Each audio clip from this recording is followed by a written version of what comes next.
Hello, this is Rojira. I am joined with my friend Amadeus Dredd, and we're going to go into the fog.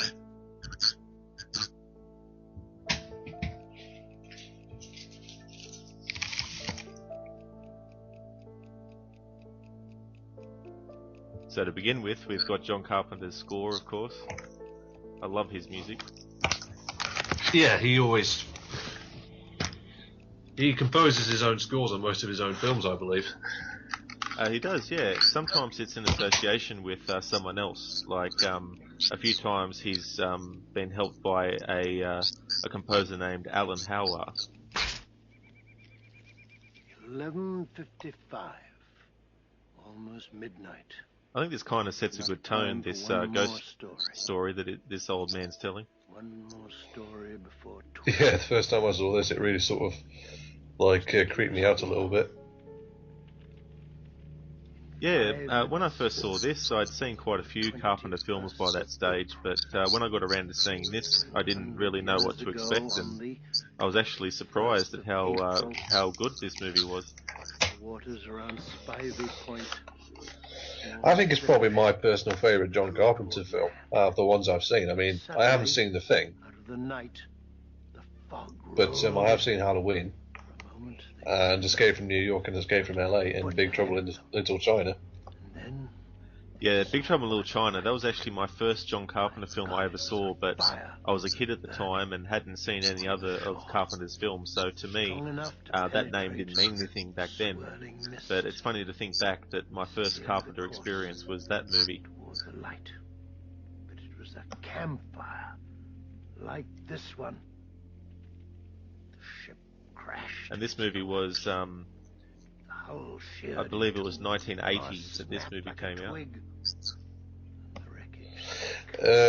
Yeah, it was. A few years after John Carpenter's sort of career-defining movie, Halloween. That's it. Yeah, he had done a movie called Dark Star, and that was with Dan O'Bannon. He was also part of that movie, and that was actually a pretty good movie, I thought. And then he did Assault on Precinct 13, which was remade. Yeah, not that long ago. It starred Ethan Hawke and John Leguizamo and Brian Dennehy and Gabriel Byrne. Yeah, I remember seeing that remake, but I don't remember much of it. I thought it was okay.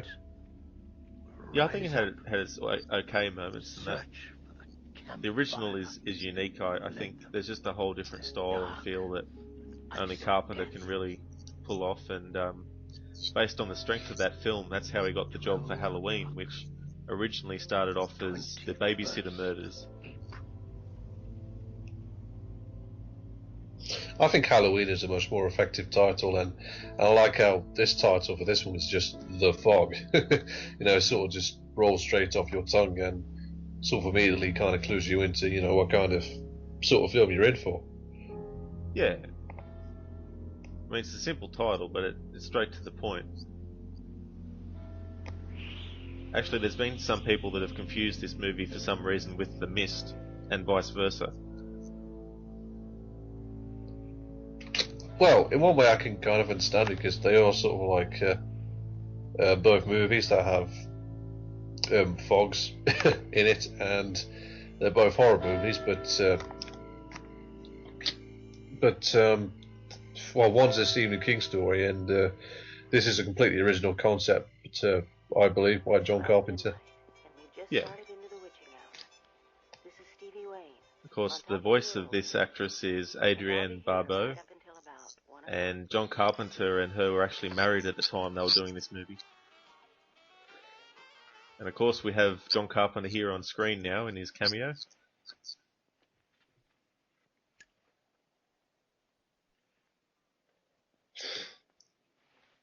Jamie Lee Curtis, she's, well, been acting for a long time, and yeah, I just recognised John Carpenter there. I never recognised him before. Yeah. I'm all through, Father. So he's got his one line. Oh, thank you, Bennett. I won't need you until 4. I really like this actor who plays the priest. Would you like something to keep Yeah, you he's warm pretty on the way cool. I home? can't remember No, his thank you. name, but I know I've Father, seen him in can other I stuff get paid? too. I like how John Why Carney's don't like, you come "Can I in get paid?" 6 instead of 4 Hal Yes. Holbrook, I think his name is. Yeah, and he's actually played Abraham Lincoln quite a few times on screen. Oh, okay. Didn't realize that. Bennett? Bennett? Bennett? So it's interesting, this movie, it's more like a slasher ghost story. Hello?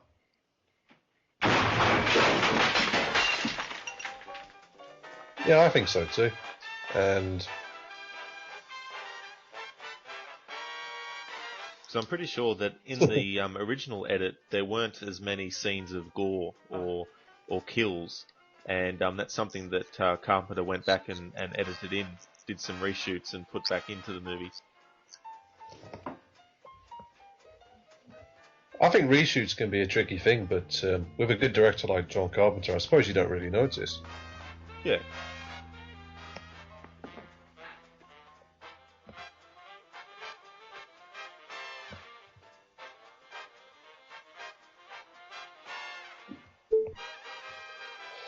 And of course, I think that's the journal by his ancestor.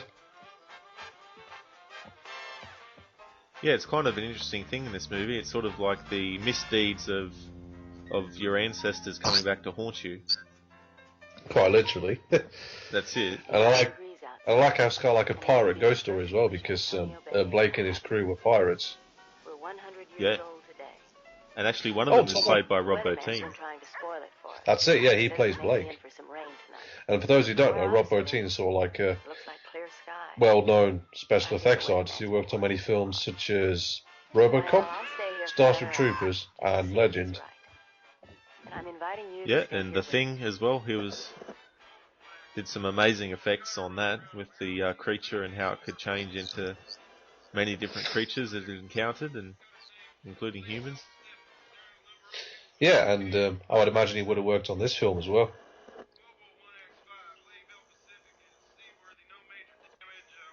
There's quite a few Carpenter regulars in this movie. I saw Tom Atkins in the credits. I forgot that he was in this.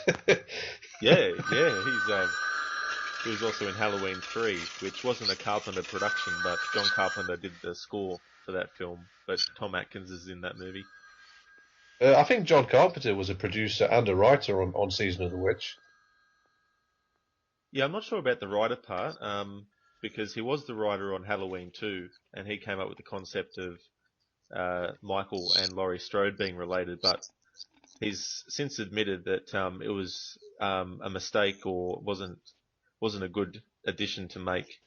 He just basically felt that he had already done the story in the first one and felt that he wasn't really doing anything much with the second one, so that's why he wrote in that story into it.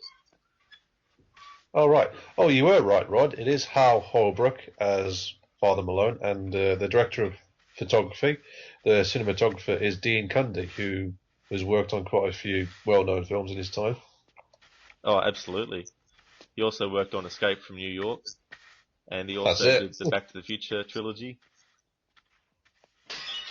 Worked on Indiana Jones as well, I think. I don't know about that, because I think it was Douglas Slocum who did the first three, and then Oh, wait, no, yeah, it was. No, it was, yeah. I'm sorry, Dean Cundy didn't work on Indiana Jones, but I got him. For some reason, I always do confuse him with Douglas Slocum. oh, I don't really? know why. I just always get those two confused. I really don't know why. Oh, that little creaking sound effect. Yeah, I mean, this is the thing I always like about John Carpenter horror movies. He always sort of has a good way of drawing you in and sort of sort of faking you out with funny little jump scares. Yeah, there's a lot involved in his films too.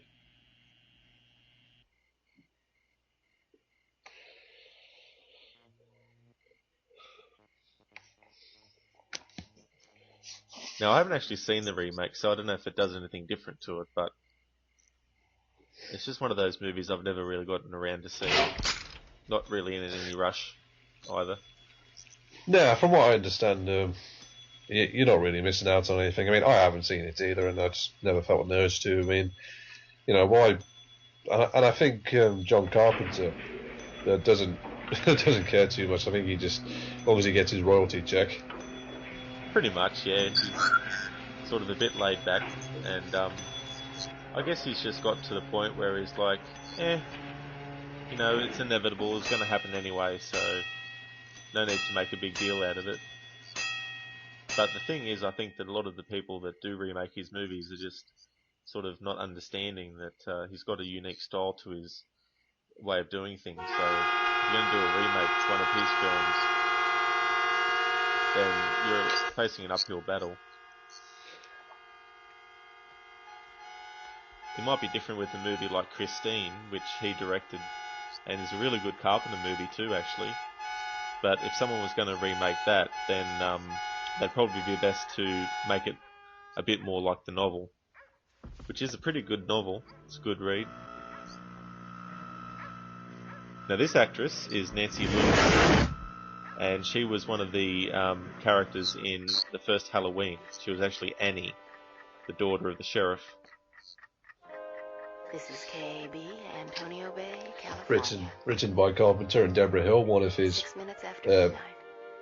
biggest co-collaborators. Yeah, she unfortunately passed away. I can't remember what year it was, but she's no longer with us. All right, oh, that's a shame. Yeah, and she and John Carpenter were going out together at the time they were doing Halloween. And apparently she was sort of, I don't know what the word to use is, but because he was married to Adrienne Barbeau doing this film, I think she probably still had feelings for him, and the shoot might have been a bit difficult for her in that respect, but... Oh, I see. And, well, the thing is, I'm used to seeing Tom Atkins with a beard or a mustache, so... Yeah. Maybe that's why I didn't quite remember that he was in this film, because in this film he's completely clean shaven. That's it, yeah. Most of the movies that I've seen him in too, he's had the mustache. Yeah, the Atkins mustache, yeah. So, I think Tom Atkins is sort of very natural. He has a very sort of like laid back way of acting. Oh yeah. Obviously Jamie Lee Curtis, who I always forget, started out very young, and obviously her mother was, can't remember the name of her mother, who starred in Psycho. Are you weird? Yes, I am. Yes, I am weird. Was it Tony Lee Curtis? Yeah, her father was Tony Lee Curtis. Alright, yeah. I'm just drawing a blank on her mother's name. Oh, yeah. I thought you never hitchhiked before. Which is quite embarrassing, but it'll come to me. It is quite embarrassing, yeah. But yeah, Jamie Lee Curtis, she's I think quite rightly regarded as one of the best screen queens. And unlucky. I'll see. She, I don't know if anybody saw Halloween H2O, in which she reprised her role as Laurie Strode, but she was probably like one of the few okay things in that one. I'm fine. I'm sure? I think so. What the hell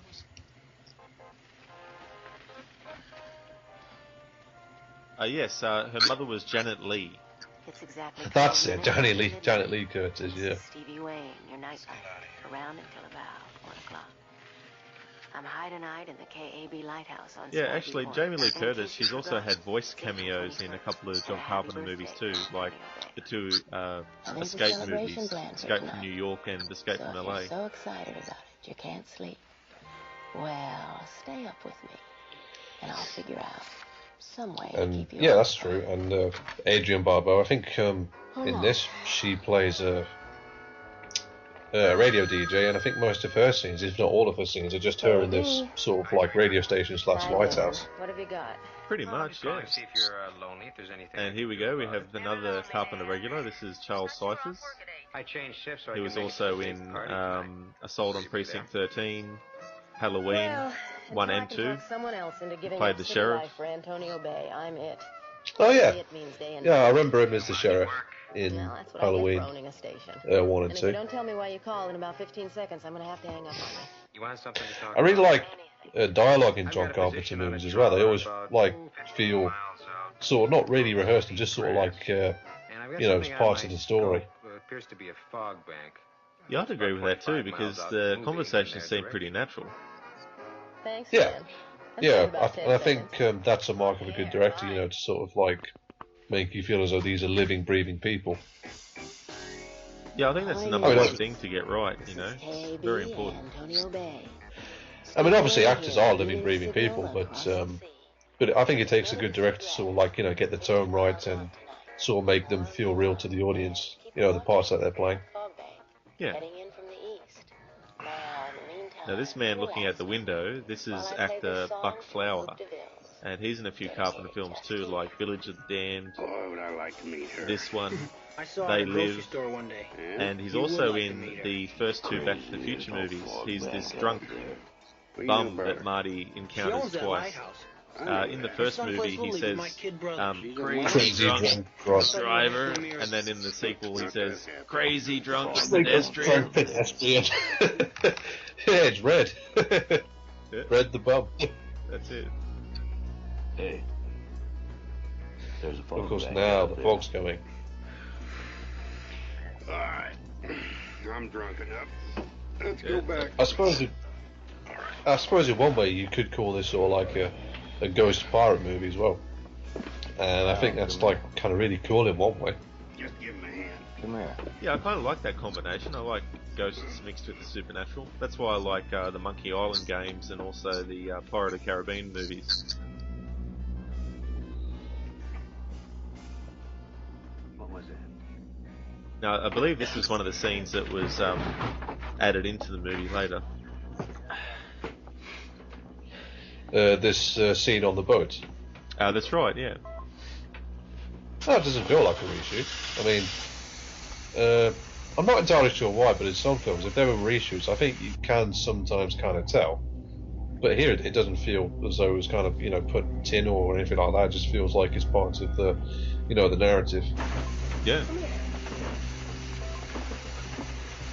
And it kind of makes sense to have some characters who are just intercepting them first before they even get to the mainland. Yeah, and it makes sense it would be fishermen because, you know, they'd obviously be out on the water and isolated. That's right.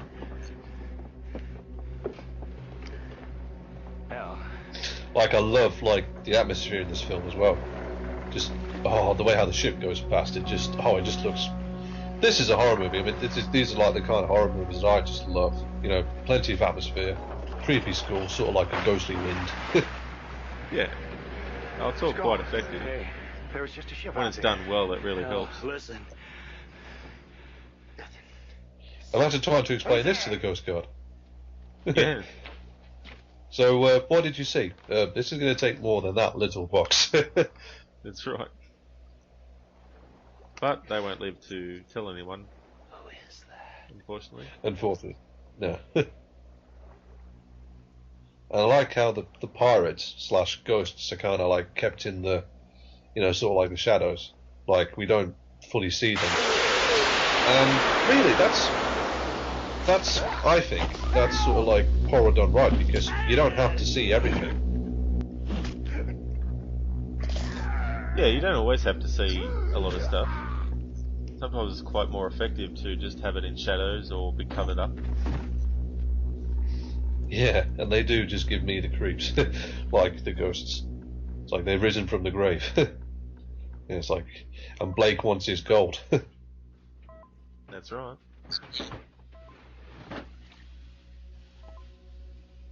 Hell, it's right beside us. It's big, Hal. And of course you have the only person left alive who doesn't yet know what's happened. I like how these things walk as well. It's like they're sort of floating. Yeah.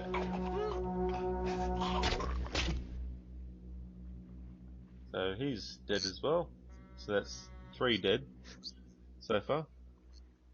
And really, I think the scary thing about films like this is, you know, obviously, I think they'd want to kind of stop them, but how do you stop something that's already dead? That's it. It's kind of a problem, you know. It's like you struggle to find a way to defeat the enemy if they're already dead. It's like, what do you come up with? What can defeat them? You know, what can push them back?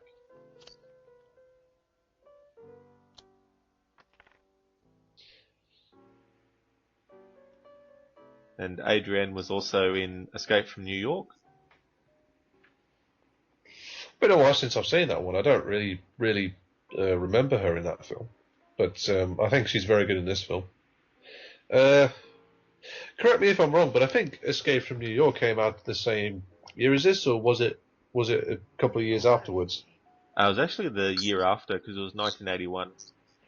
Oh right, yeah, of course it was. Just like so, of course, it came out when Raiders did. Raiders of the Lost Ark. yeah, that's true. I like what you said. Personally, I'm not the biggest fan of Escape from New York. I think it's one of those movies that I've never sort of been able to fully get into. I much prefer the sequel, Escape from LA. Well, it's funny because I actually saw the sequel first, and at that point, my knowledge of John Carpenter's work was very minimal. And the funny thing was, I saw it advertised on television when they were doing a news report about the sequel coming out, and they mentioned Escape from New York, and I thought, oh well, I might try and see if I can get this movie at the video store. And unfortunately, where I was living at the time, they didn't have it, so all I could rent when it finally came out was the sequel. So I watched it, and I love the song at the end in the credits by by White Zombie, sorry, The One. I think that's quite a cool song, and so I finally got to see Escape from New York probably about 5 years later, I think it was. And I think it's still a good movie, but I'd actually say that the sequel is a lot. I don't know, it just feels a bit better executed. Yeah, I personally feel that way as well, and Probably take me a month to get to Vancouver if I can sell them for $5 a piece. we get so like they had sex. Tom Atkins and Jamie Lee Curtis, and they're probably going to get punished for it. Nick. Hello, Nick. And the thing is, as well, I've never fully understood why sex gets punished in horror movies. It's like, what did the undead have against sex? I don't get it. San Diego is two things. Okay.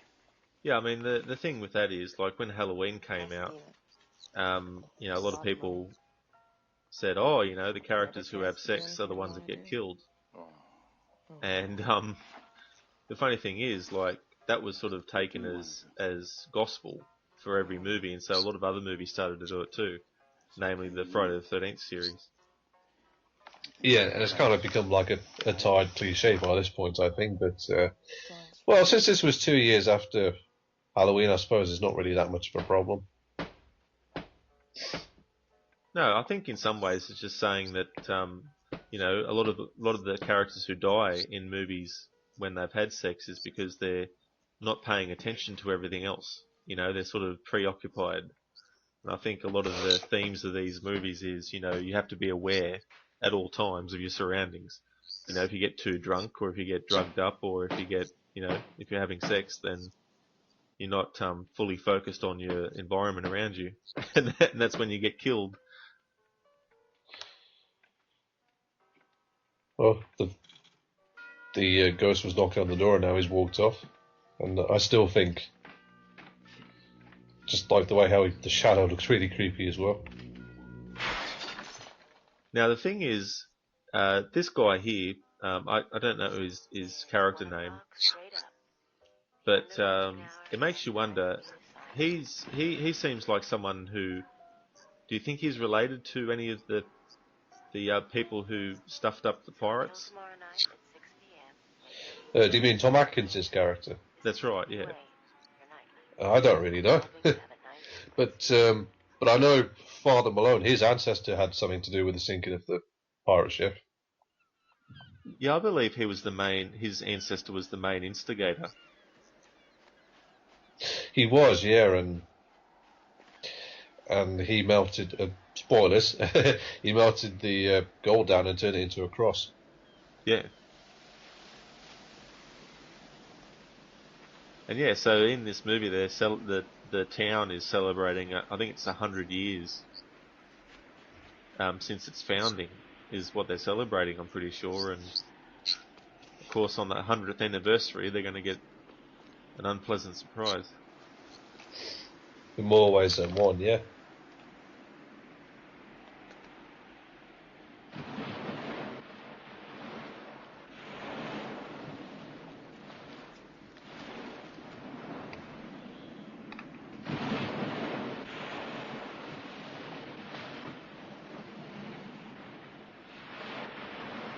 Uh-huh. What do we have here? It's a wooden box. Oh wait, no, is it wooden pillar? I don't. Ooh, oh, it's a piece of driftwood. Yeah. I love this music.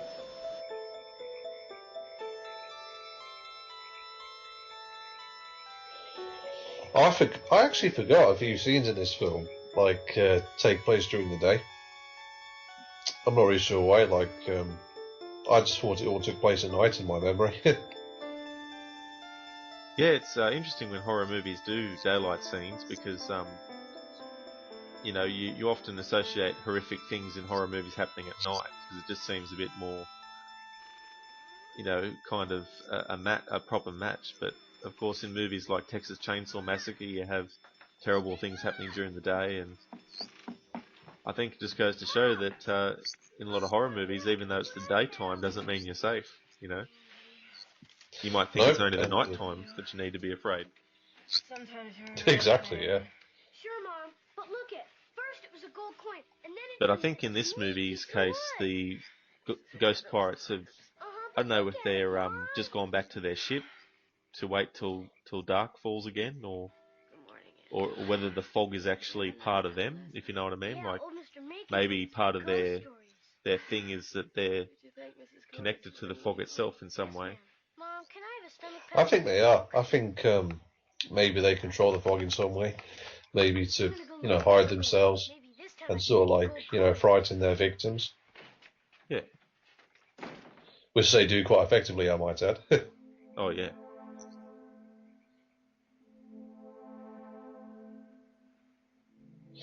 Now, a lot of people have sort of kind of looked at me funny when I tell them this is my favourite John Carpenter movie, but I'm like, well, have you actually seen it? Because it is sort of like a very good, sort of like atmosphere, like ridden, well acted, well executed horror movie. And I think it's, me personally, I think it's John Carpenter at his best when it comes to horror. But then again, I haven't seen The Thing, so maybe I'm. Oh, The Thing is awesome. It's his masterpiece, really. We never got so shit-faced we couldn't make it back in. Still got a sailor to stay out there all night and not let somebody know. Sound like his wife. And that, I believe, of course, was 2 years after this. Yeah, 1982. I'm really looking forward to watching that as well. Oh yeah, it's a great movie. Taking out his boat and looking for the seagrass. Who's Ashcroft? Someone who owes me a favor. Can I come along? Thought you had to move on to Vancouver. Eventually. Yeah. It's interesting because, you know, Jamie Lee Curtis's character in this, she's obviously found something that's gained her interest and doesn't want to leave just yet. And here's Janet Leigh. I didn't know she was in this. Oh, do you have my notes? She is, yeah. Then we will pass out the candles and begin the procession. Then I will go home two scream queens in the same movie. Yeah. Well, not bad. Not bad at Actually, Psycho's a really good movie. I recently watched a video where someone compared the novel to the film, and there's quite a lot of differences that were put in the film from the novel. Like, in the novel, Norman is actually, I believe, in his 40s, and he's fat and balding. And of course, in the movie, he's younger and he's healthy and thin and that. And there were quite a few other changes too. But I don't know. I might read the book eventually one day. But I think the films does a pretty good job. Yeah, I think that's true.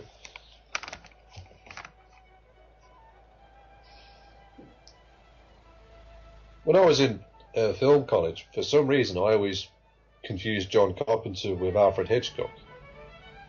And I really don't know why, to be honest. Because they're like two completely different directors from two completely different generations. Yeah, and they've, definitely got their own styles between them. Because Carpenter loves wide shots. Repeating this bulletin from the Coast Guard. Be on the lookout for the seagrass. A 30-foot trawler, last seen approximately 15 miles. He's definitely one of my top favourite directors. If you sight this vessel, I think he's really good. He's not one of my personal favourites, but I do sort of like really enjoy his work and think he's always been a good storyteller. And I mean, The Fog, this film could have just been like your basic sort of horror movie, but it's not really, because like if you consider the fact that the pirates were killed in 1880 and they're coming back, then you can sort of like make the connection that this is a story that's been going and going and going, and it just kept going, and now it's sort of like reached this point. Sort of like there's like I think there's quite a bit of mythology to that you can sort of draw. I couldn't sleep last night. Too excited? Yeah. No, I went out on his boat last night and didn't come home. He still isn't back. Mrs. Williams? I called the Coast Guard and they said, oh, he might have had engine trouble. They said not to worry. He was complaining about his boat last week. Maybe you ought to go home. Oh, that's the last place I want to go. My dog started to bark at 12 last night and didn't stop until 6 this morning. What happened? He was pointed toward the ocean and growling. What does that tell you? It's funny, in Halloween 3, Nancy Loomis here and Tom Atkins, they're both in that movie, and they play estranged husband and wife. This town sits around for 100 years and nothing happens, and then one night the whole place falls apart.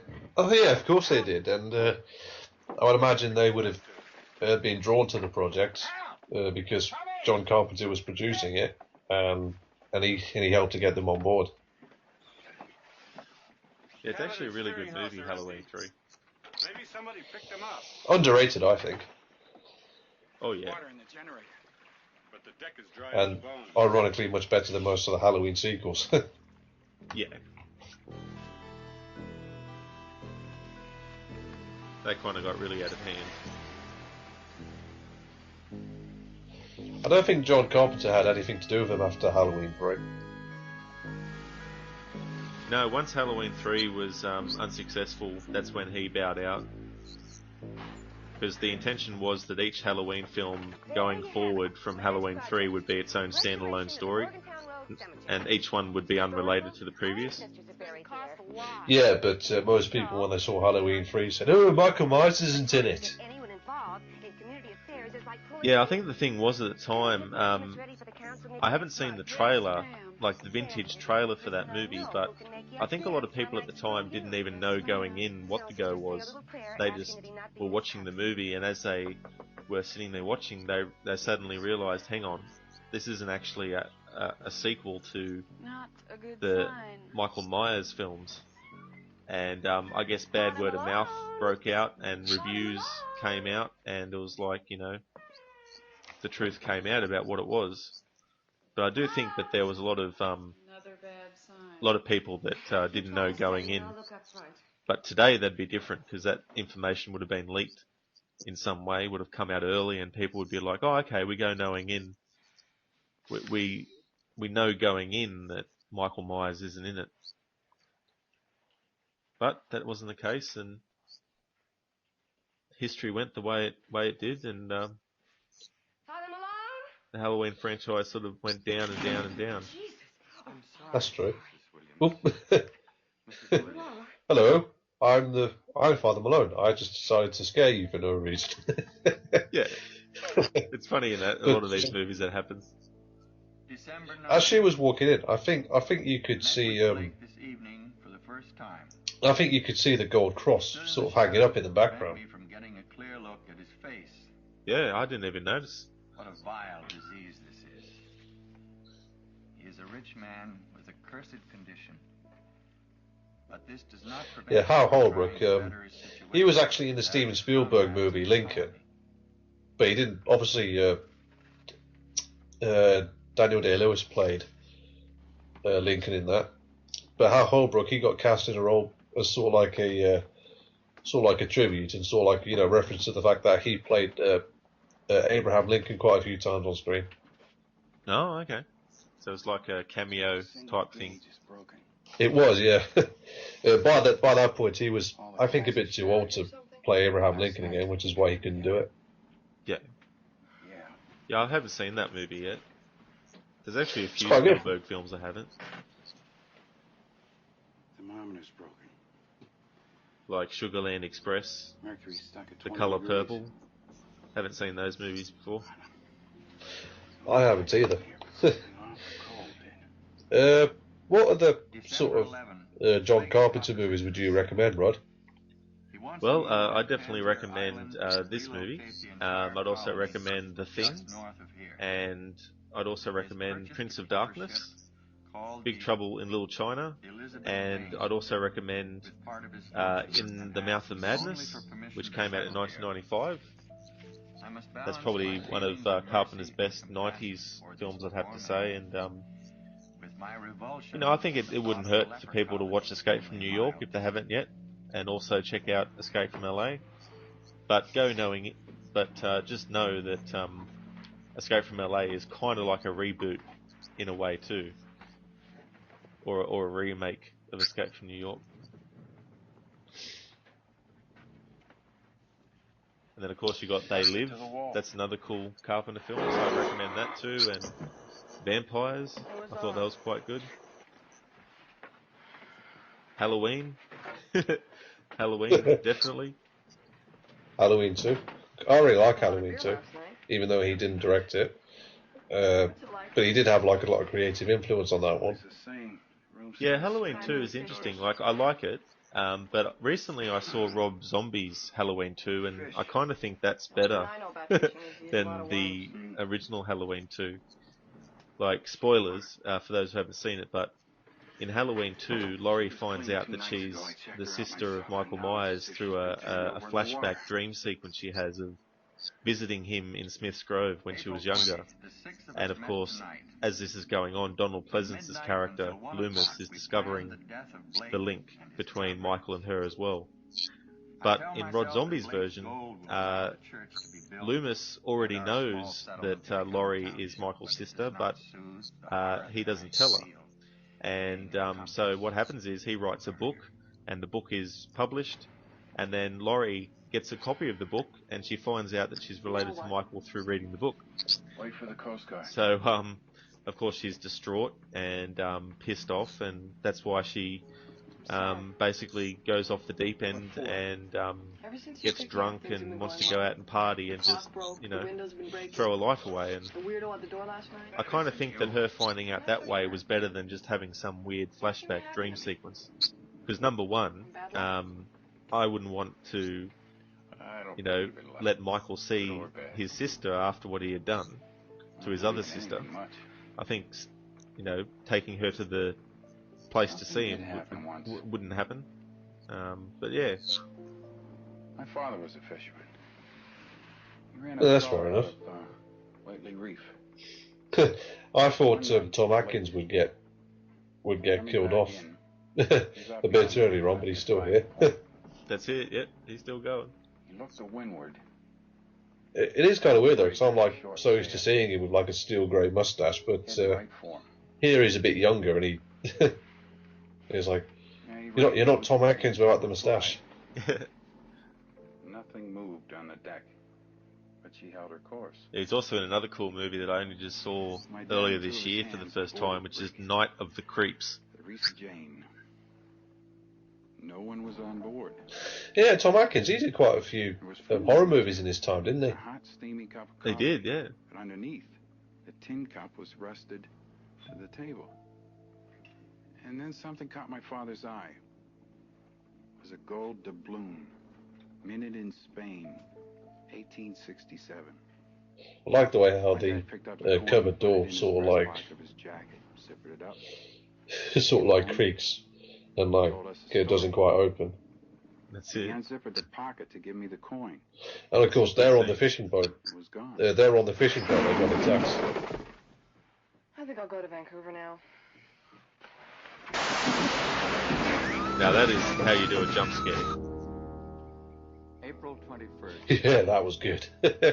I just love the build-up. Like, you can see that door is coming unhinged, and they're still having a conversation, and you know she's really into what he's telling her as a story, and then of course that opens and falls, and I just love how you think, oh, okay, so that's it, that was the scare, but no, then the dead body falls out. Yeah, John Carpenter, he's very good at doing jump scares, I think. He is, yeah. They're very difficult, I think, to do well Your grandfather had a way without with making words. them just a loud sound effect. Our celebration tonight is a travesty. Because I really do think that you can scare people by doing silent jump scares too. Like, if you just put, for example, if two characters are speaking in the dark, if you had a face just slowly start to emerge from the background and they don't know, you could scare people watching the movie.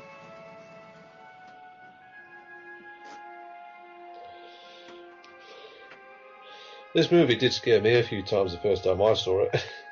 Oh, yeah. Still kind of puts me on edge now. Oh, does it? Yeah. I think that just proves that how much of an effective film it still is.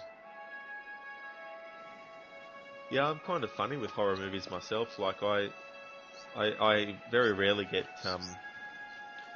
like freaked out or anything with them. Like, I can get disgusted with some of them. Like, if I watch a movie like Hostel or something like that, I might feel a bit of disgust from what I'm seeing. But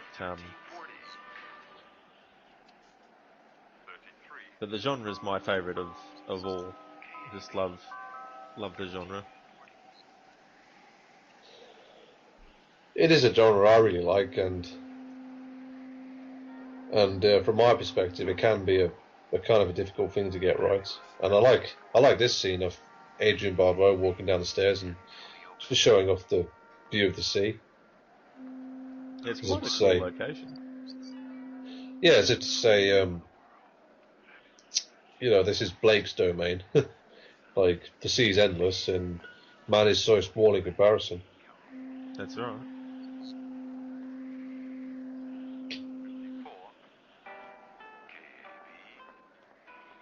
It also shows how far away she is from the town too. So if something's going to happen to her out here, she's so far away from the town, the main part of it.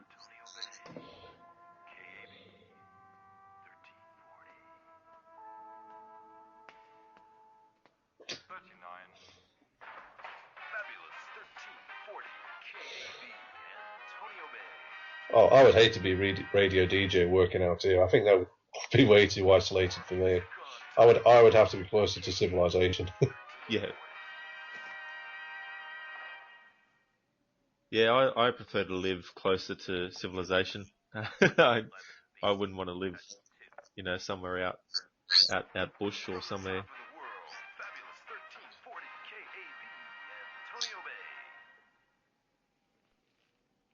Father, where did you find this? My grandfather hid it. Yeah, I'd want to feel, you know, where I'm close to people, so I feel safe.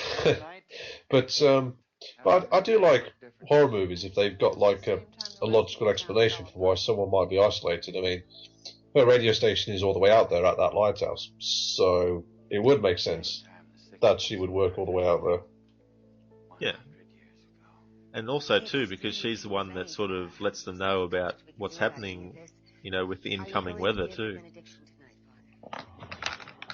Antonio Bay has a curse on it. That doesn't know.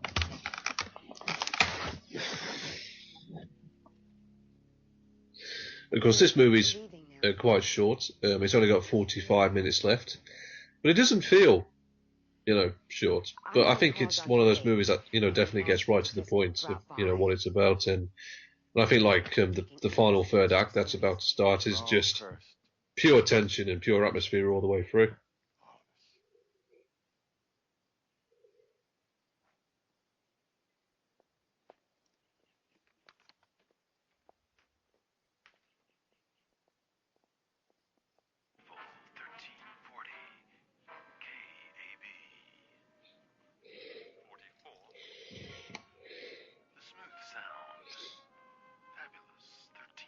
I like this. Starts to seep with water. Yeah, that's quite effectively well done, I think. And would you say this film feels slow at all, Rod? I mean, I don't think this film feels slow. I think it sort of like moves along very quickly. Yeah, I think it's got a good pace. It doesn't feel like it's dragging. As you said, it gets to the point of what's happening, and I think there's enough, like even what's happening now. Well, there's enough stuff that is going on that keeps you interested. I like the idea that it feels like a pretty big story. It feels like a pretty big story in the sense that, what happened 100 years ago in 1880, and now we get to this point, and it's just been sort of like completely building up to this, and obviously with that piece of driftwood sort of like spontaneously combusting, it's like you just know that something's not quite right, and tonight's the night where everything is just gonna like come together, and Blake's gonna get revenge one way or another. And also, it just goes to show that they do have a power over some things in the daylight too. He had water in his lungs. Yeah, because I think that piece of driftwood was part of their ship. Yeah. So it's kind of got their essence on it, you could say. You okay? See his eye? Yeah, I saw his eyes.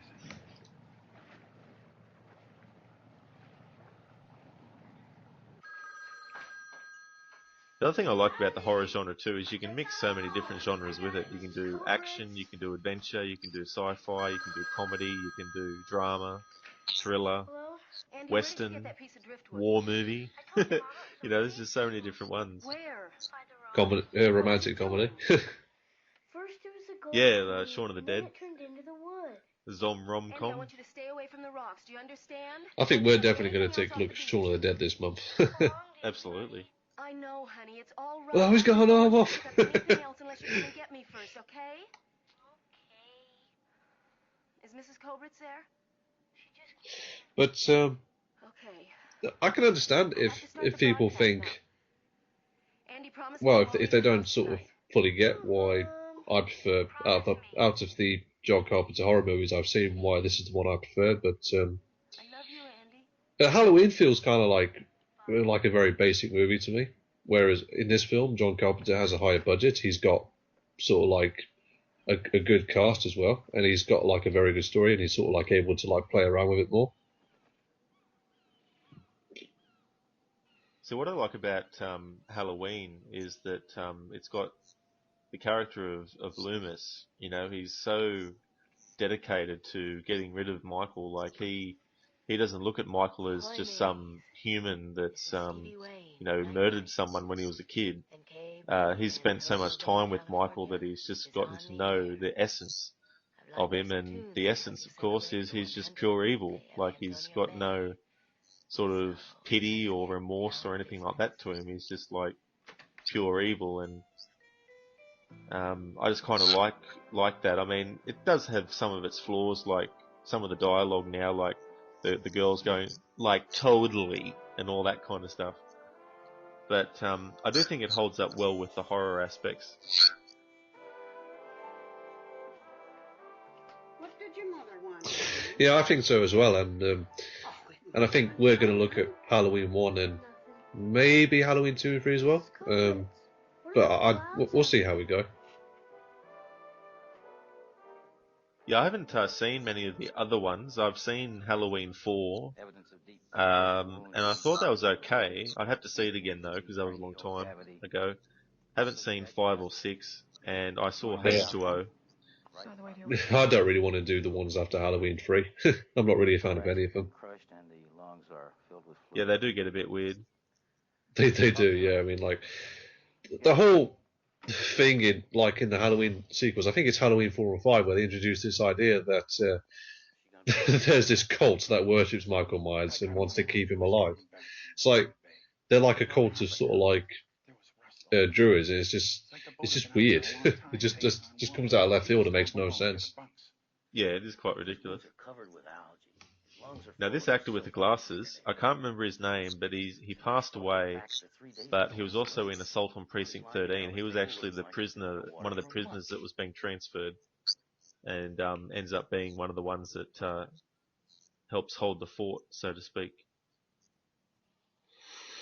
I would, in one way, recommend the remake of Assault on Precinct 13 because I thought it was pretty good. Yeah, it's one of those movies I can't really comment on. I've only seen it once and didn't remember much from it. All I know is that it takes place during a snowstorm or something, whereas the original didn't. Well, that's fair enough, but I did really enjoy it, and I imagine it is one of those instances where they said to John Carpenter, "Oh, we're remaking," and he just probably said, "Oh, I don't care." Yeah, as long as I get that money. Because the thing is, as well, like from watching his movies, I would think of John Carpenter as like a pretty cold guy, but in interviews he comes off as sort of like very laid back and sort of like very fun as well. He seems to like be really enthusiastic about his job and loves talking about it and stuff like that. Oh yeah, he's definitely I think it's just there's a part of him that's just become so jaded and cynical about the film industry itself that he's quite happy to just play video games with his son and compose music, and the movie thing is sort of like a hobby now probably for him. Like if he gets a movie offer that he really likes, I'm sure he'd take them up on it. But he actually joked once that he probably wouldn't mind directing pornography. Fair play. So I can only imagine what that would be like. Yeah, because quite a few of his films, they weren't huge successes. I mean, I know Escape from LA was a flop, and despite the fact that Big Trouble in Little China has a huge cult following, and quite rightly so, because it is quite a good film, but that didn't make any money at the box office either. But I think that was the fault of the studio for not marketing it properly. Yeah, see, Big Trouble in Little China, it's a comedy, martial art, fantasy, supernatural, action, adventure. It's all these genres mixed into one. And I think that they tried to market it as another Raiders of the Lost Ark. And while it does have a little bit of an adventure feel to it, Jack Burton is no Indiana Jones, and he's not supposed to be. And that's what makes his character so endearing, is because he's just this guy who thinks he's the top shit, but when everything goes to crap and he's brought into this supernatural world, that's when he becomes the sidekick then, and his friend Wang Chi becomes the main character, because it's like the tables are turned, and I just love that aspect about that movie. But you're right, Carpenter has had a few films that haven't done well at the box office. You had The Thing. Funnily enough, The Thing didn't do too well at the box office. It came out, I think, the same weekend that E.T. came out.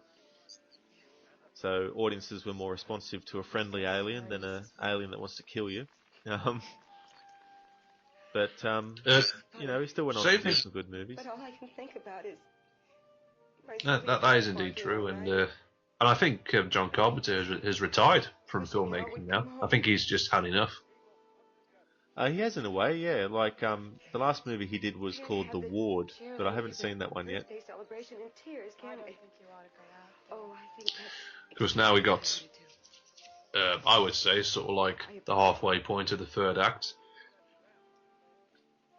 with like the second nighttime scene, and this is from here where the film, I think, really shines, because you get plenty of atmosphere, plenty of shots of the fog, and you see sort of like really cool shots of the pirates as well. And everyone else sort of like acts like this part of the film really well too.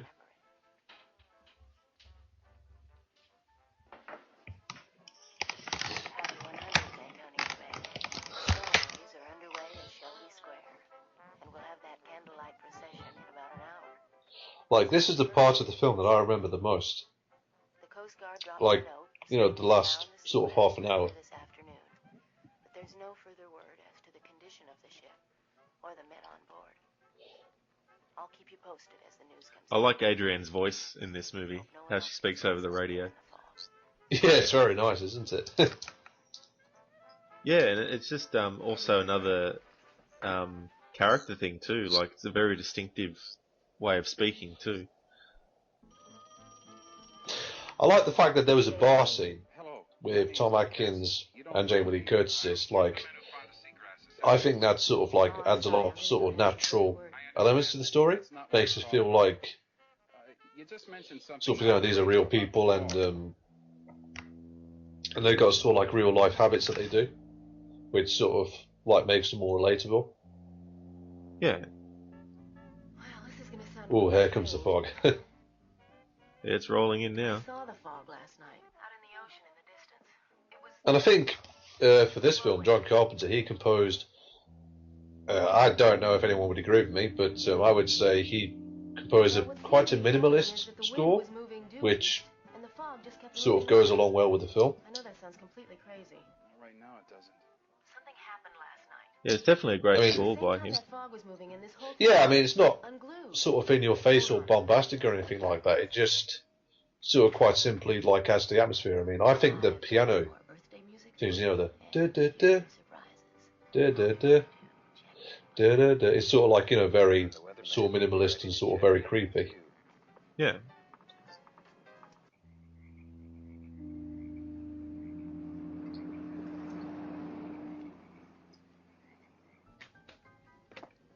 Hello?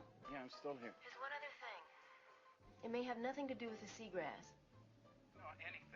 I like this too because there's a bit of a mystery to it. Sound of... You know, it's like, Yeah. if you haven't seen this movie before, especially, it's sort of like... Yeah, I mean, if you're seeing it for the first time, you probably won't know that it's basically a story about pirates trying to get their gold back. I think that's what the main sort of like drive of the story is.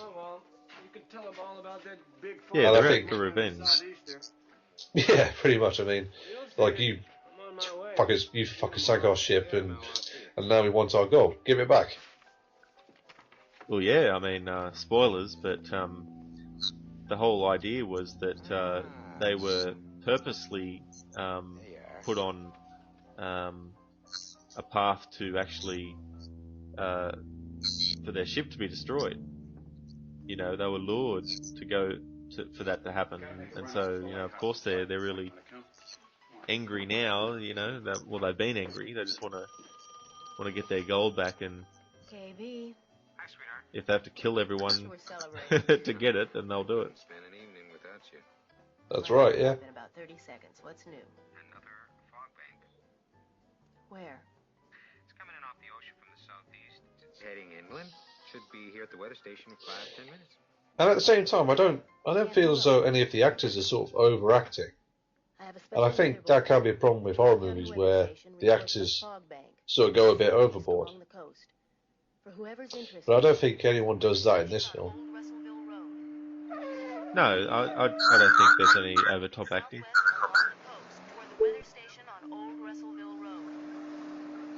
And when I first saw this film, I thought Tom Atkins was going to be like, sort of like the action hero, but no, he's just a regular guy like everyone else in this film. You sound different tonight. Yeah, they're all just regular people. I just feel like talking, that's all.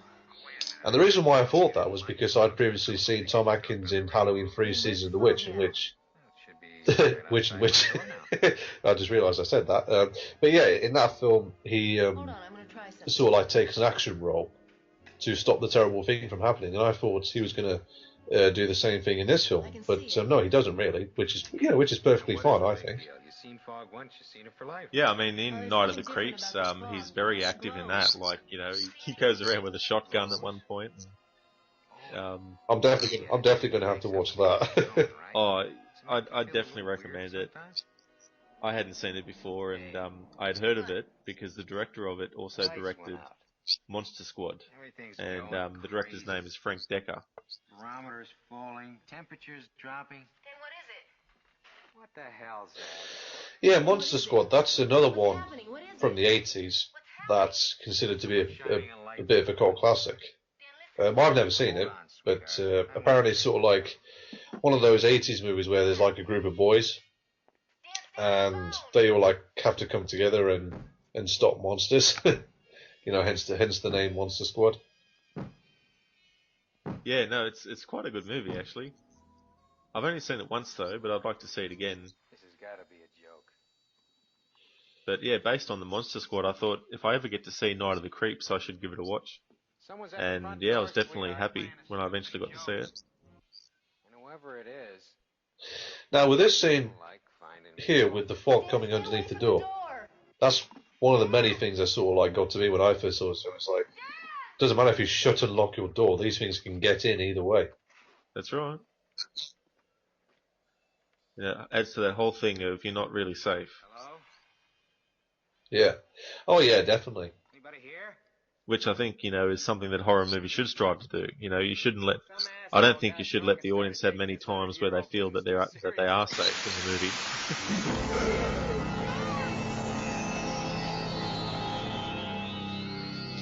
I like how the ghosts are kind of built up because that kill there, that sort of made me jump a little bit. It's like, you just, it's like, they're coming, but Carpenter, he just builds them up so much, and when they finally pop up, it's like, oof. Yeah, that's one thing about horror movies. You got to keep on your toes. You never know when something's going to pop out.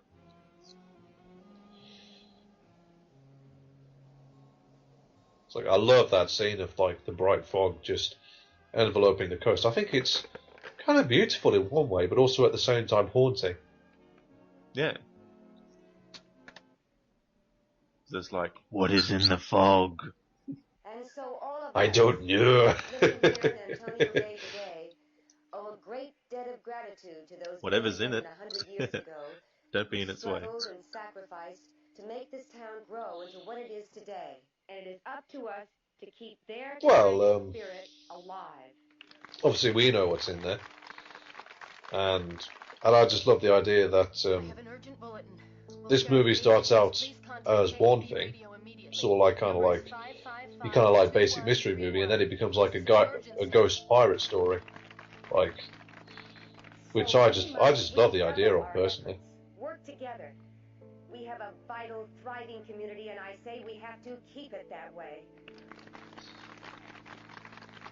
But in a way, a lot of the times the music creeps in like the fog is. Yeah, that's why I quite like John Carpenter's score. It just like, as you said, it just like quite literally creeps in like the fog does. Yeah. And it just gives me chills. Of course, we see, the other abilities that they have, which is they can interfere with things like that. Yeah, they can cut telephone communications. So as we make our way to the present Reminds me of that line in Aliens when Hudson said, "How they do that, man? They're fucking animals." Yeah. For every citizen of Antonio Bay. Oh, that's just great, man. That's just great. We're in some real pretty shit now, man. Get him over, man. Get him over. I like how she's like, Newt has survived, for however many times, and she's just a girl, and he's like, why don't you put her in charge? Oh wow, I forgot about this scene where the fog quite literally like attacks the power station. Yeah. That must have been a hard effect to get right. Well, I think Carpenter said that for a lot of the shots, what you see of the fog is just basically someone off the side of the camera, just, doing something with either a fog machine or, I think some scenes even had someone blowing cold air or something as well. Single file, don't push, take your time.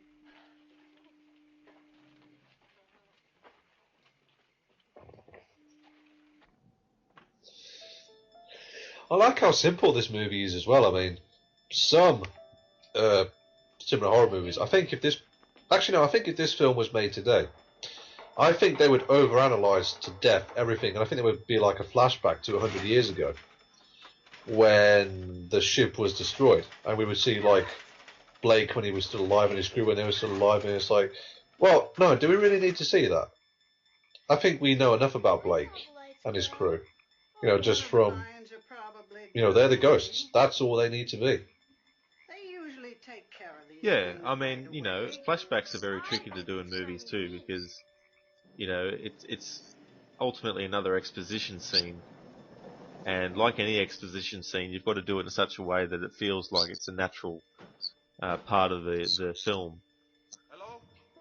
And it's very tricky because you can have a film stop dead in its tracks. Like, a good example of good exposition is in The Terminator, because it's not just two people sitting, you know, in a static location. You know, he's telling Kyle is telling Sarah information as they're driving. You know, and it just keeps the movie going, the flow going, and, you know, not to say that you can't have good exposition in a film where there's just two people talking in a static location, but then you have to try and make sure that what they're saying sounds natural and doesn't sound rehearsed.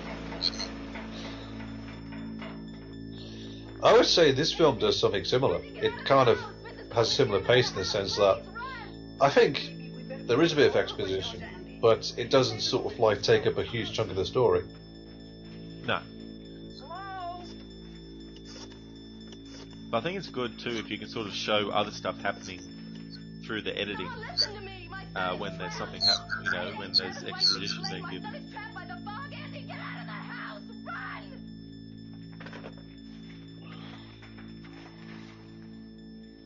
Wow, look at that. Are your windows all closed? Yes, ma'am. I wonder about your mother's bedroom.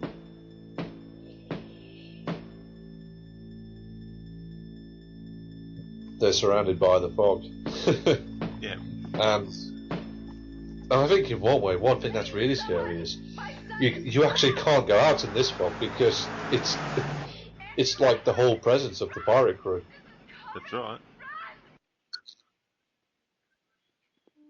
Andy, I want you to go to your room. I think I should. Reminds me in one way of alien invasion movies where sort of like a bright light envelopes the house that a character would be in, you know, just before they get abducted. Yeah. I can't remember what happens to this old lady. Whatever it is, it's not good. I want to see who it is. No. Can't I stay for 2 more seconds? I want to see who it is. No, you don't. Okay, I'm going. Oh crap! The old lady gets killed. I forgot that happens.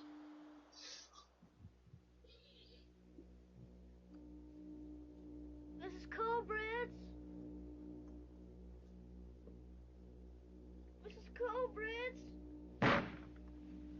It's time to get out of Dodge. Please, my son is trapped. 887 White Beach Lane. Someone get to 887 White Beach Lane. Mrs. Culbritz?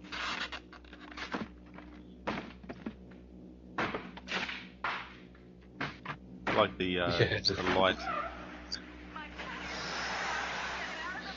I'd imagine that was just basically like a huge wattage lamp that they would have like put in the back of the room and shown through.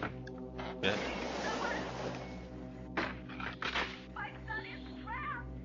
Lighting, I think, can add a lot to a scene. Oh, it does. Especially in a horror movie.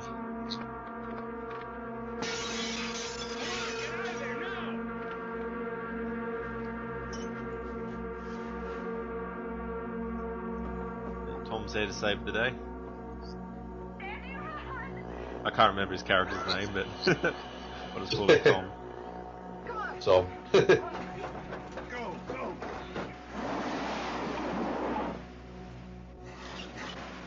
And of course the car gets stuck in the mud. Yeah. It's like, try reversing. Now in the Halloween sequels, quite a few people, they do stupid things like fall over. And or something, which is why Michael Myers is like, who moves really slow by the way, is able to get his victims. But in this film there's a logical reason why they can't get away. It's because the car is stuck in the mud. You know, simple things like that. They do sort of like negate any like logical problems.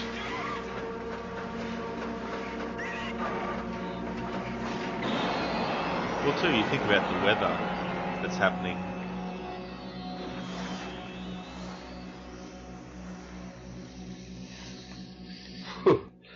No, I need to take a few breaths after that sequence.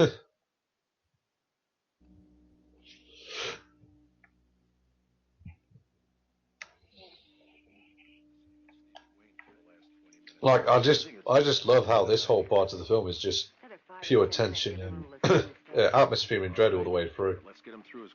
Yeah, which is what you really want in a horror film. Mrs. Williams, there's nothing more to do here. Let me take you home. A little annoying, but you're right. Would you please take me? And you might say, well, why do people keep opening doors and let the fog come in? Well, if you watch that scene with the kid in the bedroom, you would see they're able to smash through doors anyway, so it doesn't really matter. I'm sorry No, that's true. They're not sort of, Andy, please understand. you know, more monsters or killers that I have to can be stay blocked by things like that. They can get through.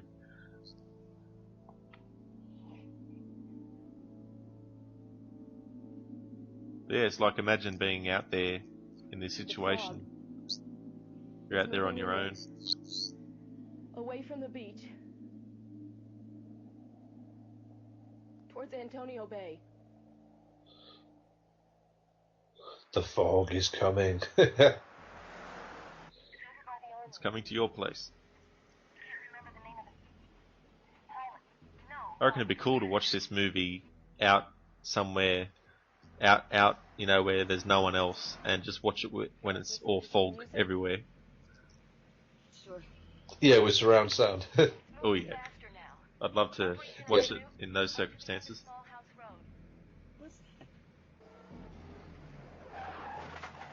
I love this bit in the music. Yeah, like it's great, doom. isn't it? Impending doom. Oh shit, here it comes. Yeah. Now, in the M. Night Shyamalan film, The Happening, there was wind that was apparently killing people, but that was just stupid and made no sense. Whereas in this film, it sort of like has a similar idea, but it's fog, and it's fog that's being controlled by ghosts. Killer ghosts, no less.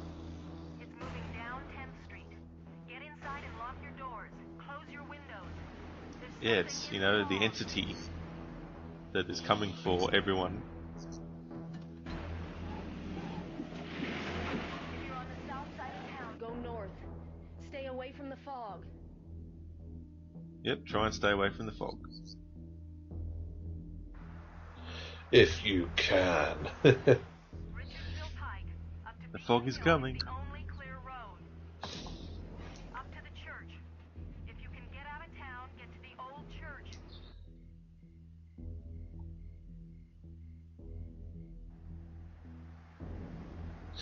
And I think there's a really good scene coming up when Adrienne Barbeau's character, she gets surrounded by ghosts and she has to like find a way to escape.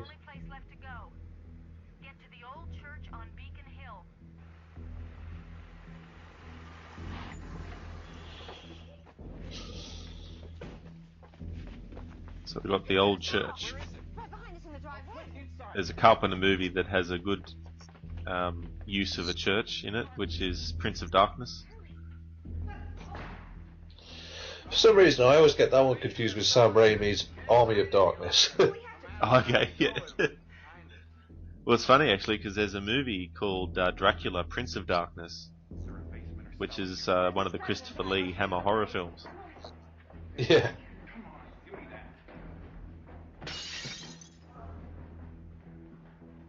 And there's John Carpenter's film. Is that a vampire movie as well?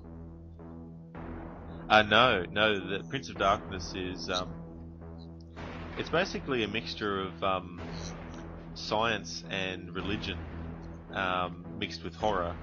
It's quite an interesting combination.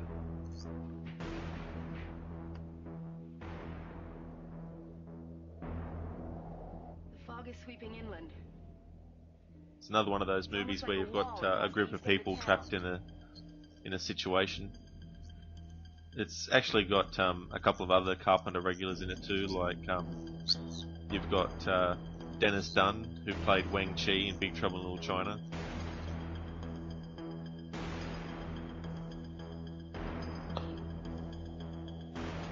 Oh dear, she's in trouble now. Yeah.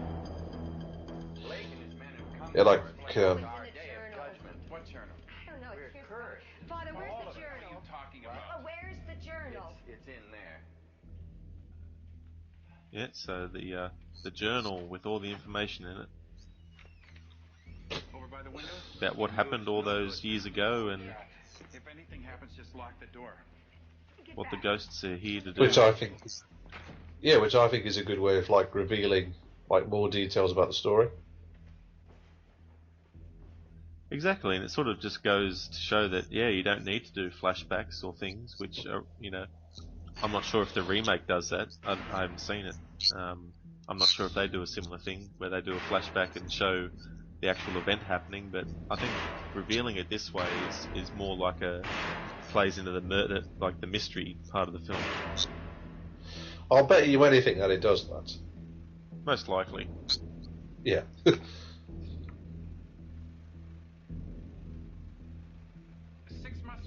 The fog's creeping into the lighthouse. And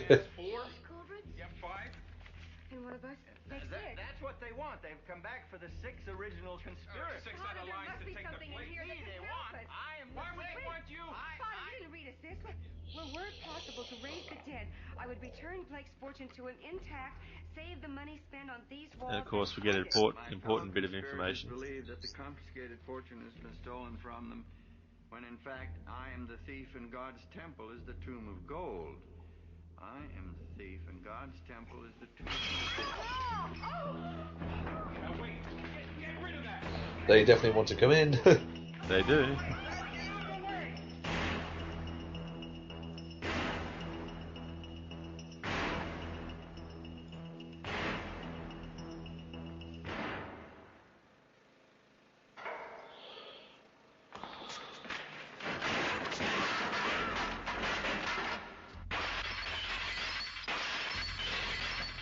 You can think of them like as zombies in one way, I think, but I think they are like definitely ghosts, you know, instead of zombies.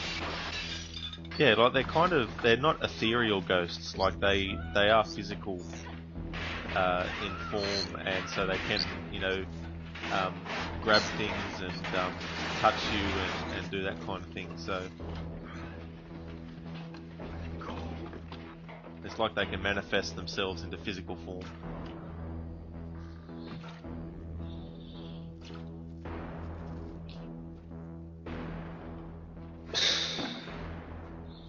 Of course, now we get like this great scene in the lighthouse with Adrienne Barbeau trying to escape. Yeah. I just love the way how the ghost grabs her hair from behind. Yeah.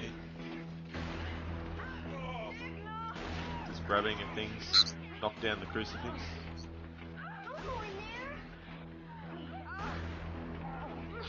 I love how casually Father Malone is walking about with the cross. Yeah, it's like he rehearsed this.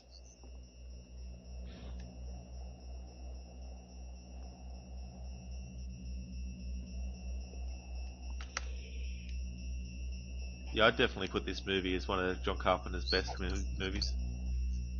I think so as well, definitely. There's not really anything I can find wrong with it, to be honest. Yeah, I struggle to find anything really. I mean, not that There he anything is. has come to mind, but they'd probably only be nitpicks at best. Blake, I have your gold. Oh, this scene gives me... I'm getting chills, like goosebumps all over right now. Like, Excellent. this scene is just amazing. It's always a good sign in a horror movie, if it's having that effect.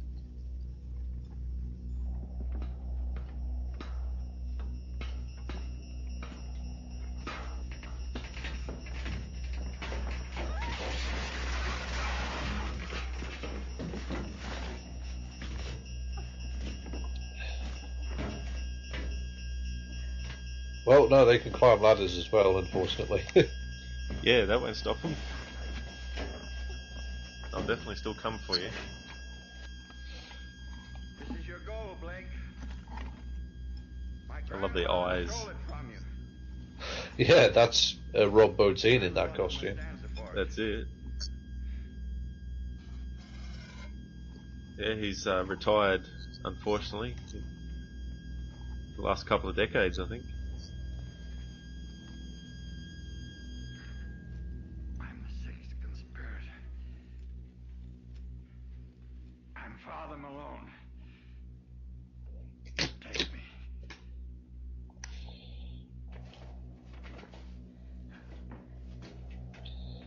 I wonder what dead pirates are going to do with gold. Some might say that question as a bit of a criticism, but I don't think it's really important. Well, I think you know. Yeah, I think it's more of a symbolic thing.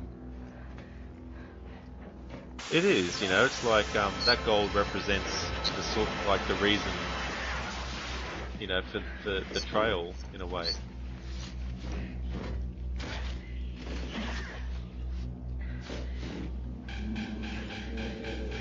Nice. Ooh, that creepy face with the maggots. Yeah. Gotta love that kind of stuff. I think John Carpenter had a lot of fun making this film as well. That's the thing about horror movies, they're fun to make.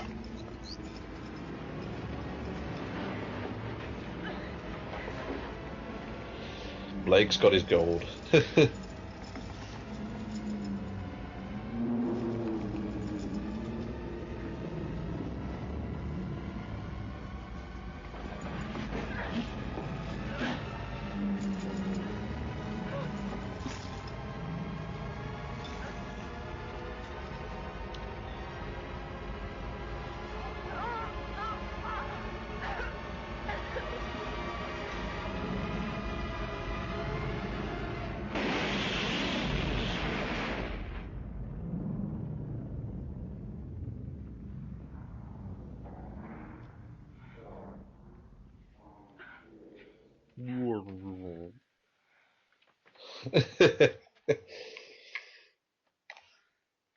But what I think, I won't spoil it, but I like how the film makes you think that's it. But I think Rod, you know what I'm talking about, don't you? I'm pretty sure I remember.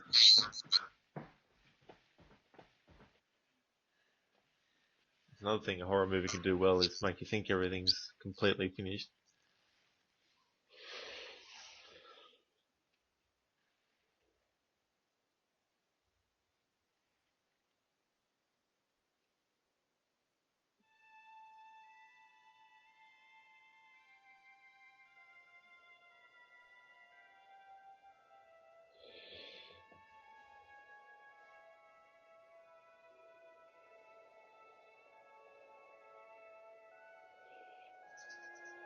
Everyone's going back and like the happy music is playing. Yeah, it's kind of a bit sort of happy, but it still keeps a bit of its sinister feel to it. Yeah. Yeah, Blake's leaving, him and his crew are going there.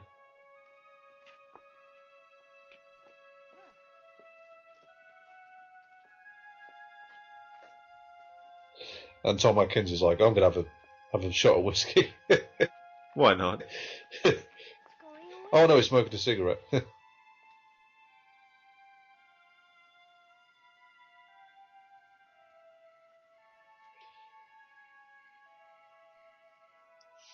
We survived the fog.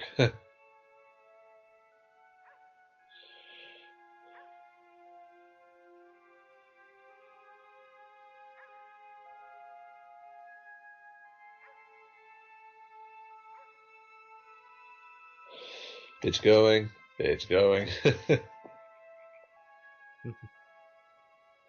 Sort of like a eerie calm is sort of like back on the town now. Yeah. Something came out of the fog and tried to destroy us.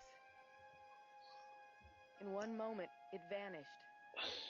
But if this has been anything but a nightmare, and if we don't wake up to find ourselves safe in our beds, it could come again. To the ships at sea who can hear my voice, look across the water into the darkness. Look for the fog. Quite a cool speech at the end here.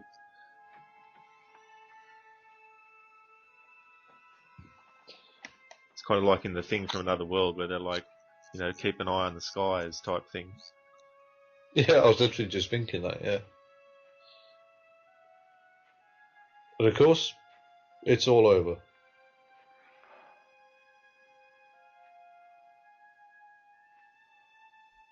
It's all over, there's nothing there.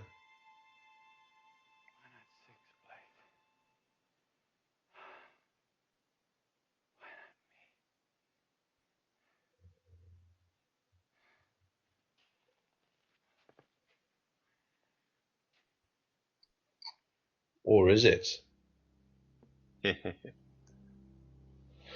The fog comes creeping back in. And I just love how he turns around and they're just instantly there, and I'm getting chills again.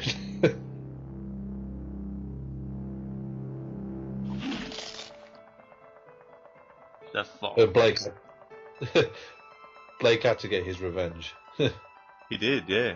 You know, so the movie wasn't over until that revenge was complete. Pardon me. Yeah, Nick what Castle. a great. That's the name of Tom Atkins's character, Nick Castle. Nick Castle is actually the guy who plays the Shape in Halloween, and he also directed The Last Starfighter.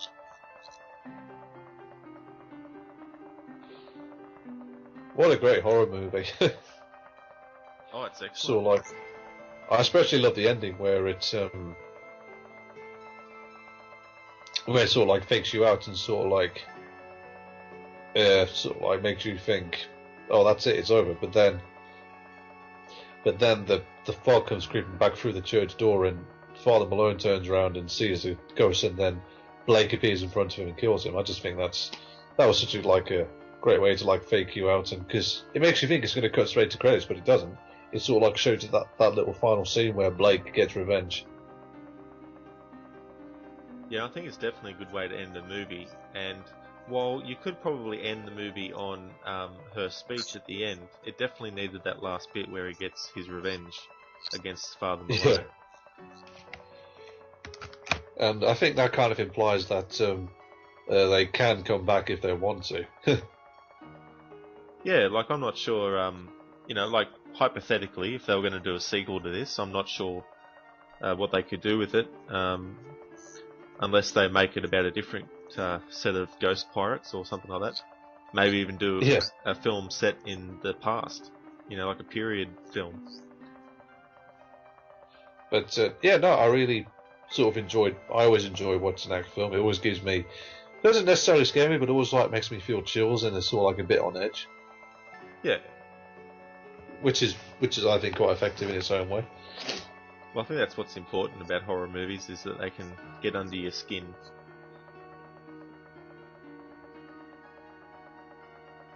Because horror movies are good because you can put yourself in the shoes of characters in situations that hopefully you'll never find yourself in, and it's a good cathartic way to, exercise your fears about things in a environment that's safe. Because you won't get killed by the entity that's after the characters or anything like that.